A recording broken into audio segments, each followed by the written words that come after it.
I don't know about where you're from, but in the United States, MPVs are widely considered to be the ride of choice for plumbers and mothers. No offense to either party, but the point is that MPVs just aren't cool, and they certainly don't handle. Well, maybe until now. This is the XPeng X9, a new style of cool, potentially, MPV that allegedly also can handle as well as a large SUV. Time to find out if either of those things are true.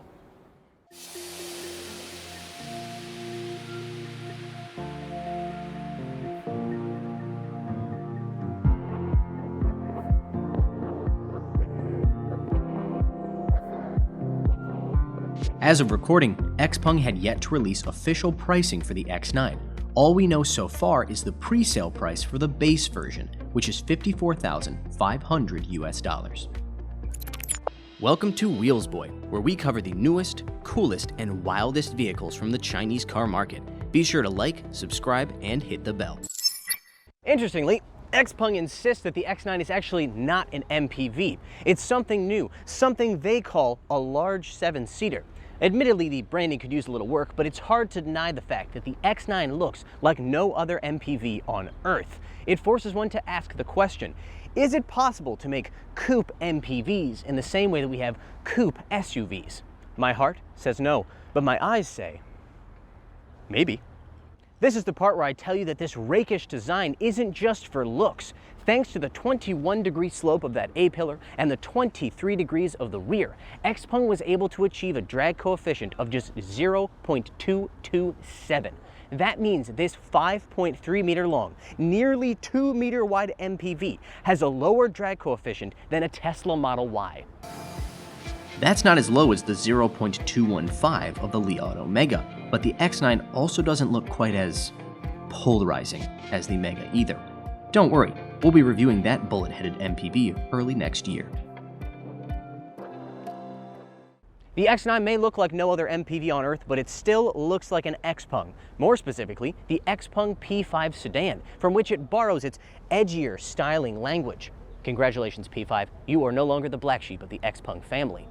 What's new about this design? Well, apart from this nifty honeycomb front grille, it's also got the brand's first light-up rear logo. Ooh la la.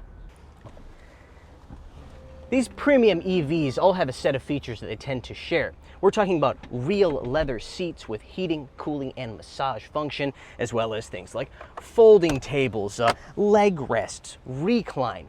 The X9 has all of these things. The seat functions are controlled by a set of physical buttons here on the seat.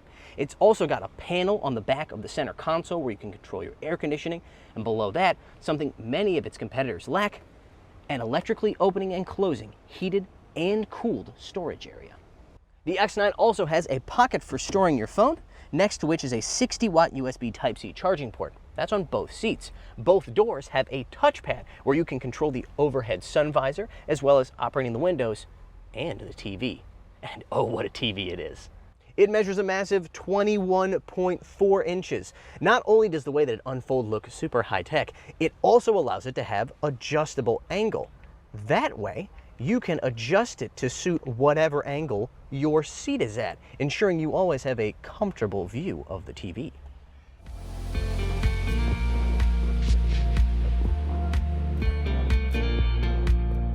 The adjustable screen comes in even more handy when combined with the optional zero-gravity second-row seats.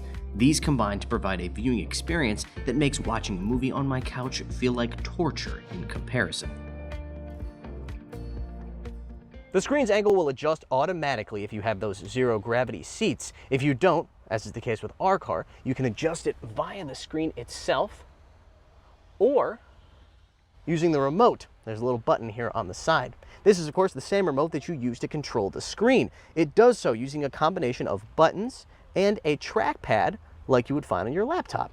It's a nice solution because not only does it feel a little bit more advanced than a regular remote, it's also easier to learn and more precise than gesture controls. The X9 also has something that XPeng calls X Free Breath. That is a series of 6,000 little holes that run along the roof of the car. It is the world's first, according to them at least, wraparound air conditioning system. It's made up of 6,000 individual holes, though apparently only about 2,000 of them actually have air coming out of them. It looks pretty fantastic, especially when combined with the 3.6 meter LED strip that runs beside it. As for how it feels, well, it's a bit like being on an airplane because most of the air conditioning feels like it's coming from above you. Again, it looks really cool. My only complaint is that there's no way to close the vents. You have to either use the panel here, use the center screen, or use voice commands. If you've got those seats equipped with the zero gravity mode, then there is a no pass-through. Instead, you have to come from the side. We have no such problem, so I can just shimmy in between.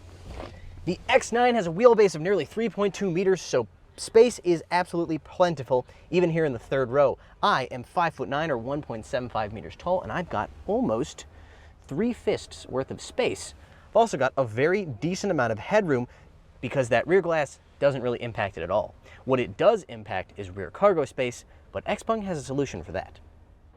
Namely, it's got a very, very deep rear cargo area. Thanks to this, it can still fit an impressive 755 liters of cargo. That means 7 24-inch suitcases. If you want to get the maximum 2,554 liters of space, you're going to need to lay down these third row.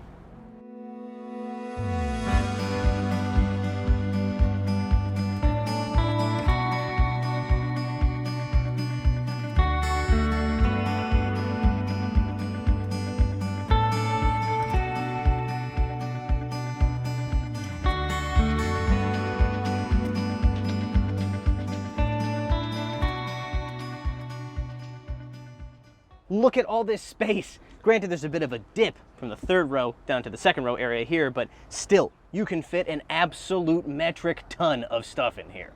Are you looking to buy an X9 or any other Chinese car? Reach out to us via email at sales@wheelsboy.cn.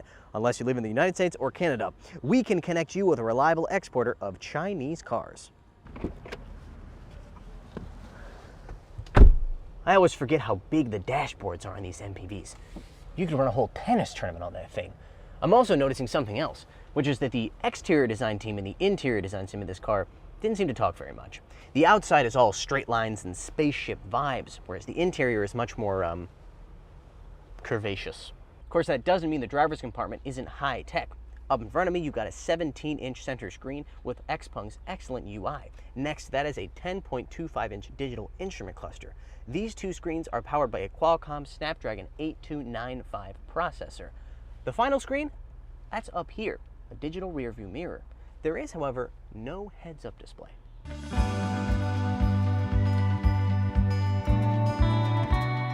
The X9 also has X Opera, the brand's 2,180-watt surround sound system with 23 speakers. Sound quality is top-notch, and the bass is teeth-rattling.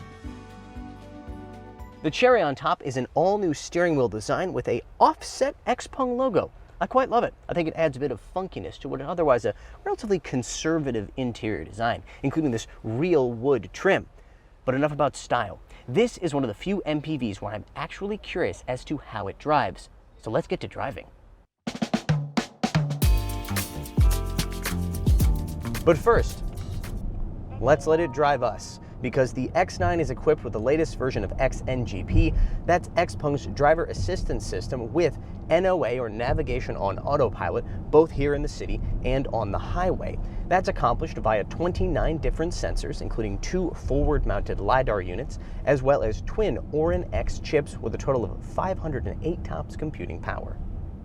The first time I used this system in Guangzhou was behind the wheel of an XPeng G6, and I had my reservations about the way that it performed, specifically in very complicated high-traffic areas. I did, however, have a ton of praise for the driver monitoring system, which was very rigorous. Honestly, I think my impressions of the system so far are more or less the same. There have been some minor improvements, however. I'm not going to get deep into them, though, because we do have a much more detailed review of the XNGP system coming soon. Underneath the spaceship styling of the X9 is some, well, not spaceship level technology, but still premium technology.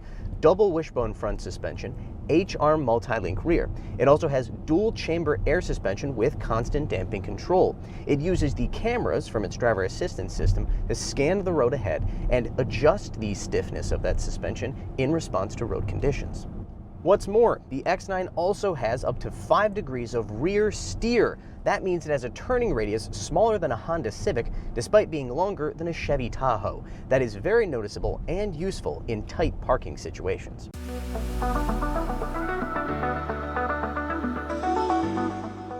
Even more noticeable, if arguably less useful, is the power, especially in this dual-motor all-wheel drive performance version. It's got 370 kilowatts and 640 newton-meters of torque. That means it can get to 100 kilometers per hour in 5.7 seconds and onward to a top speed of 200 kilometers per hour.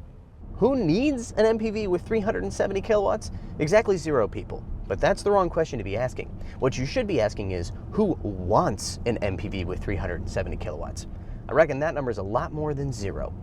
There is also, for those less power mad, a single motor front wheel drive version that makes a more modest 235 kilowatts.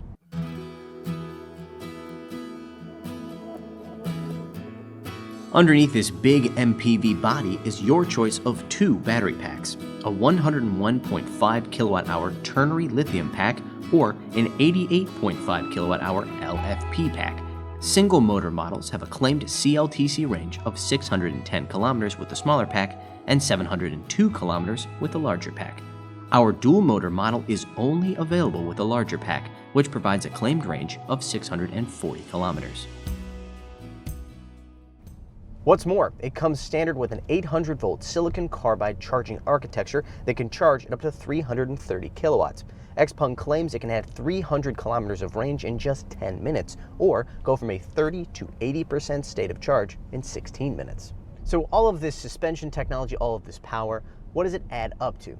Well, according to XPeng, it should add up to an MPV, or large 7-seater, that handles as well as a large SUV. Thing is, I would take it a step farther. I would say that this thing outhandles at least some large SUVs that I've driven. This thing changes direction with a willingness that I certainly didn't expect from such a big vehicle, and it's still really, really comfortable thanks to that air suspension.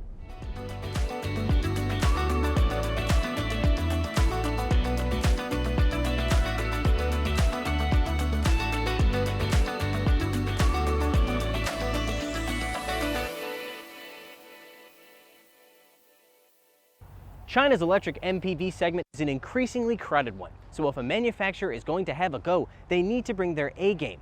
Thankfully, that's exactly what XPeng has done with the X9. This thing's exterior styling might be a bit polarizing. You might hate it, I certainly love it, but what you can't deny is the fact that it has the type of family-friendly, high-tech interior that Chinese consumers are looking for. It adds to that the best driving experience of any MPV that we've ever reviewed. If ever there was an MPV that could carry the torch for Chinese cars into Western markets, I think it might be this one.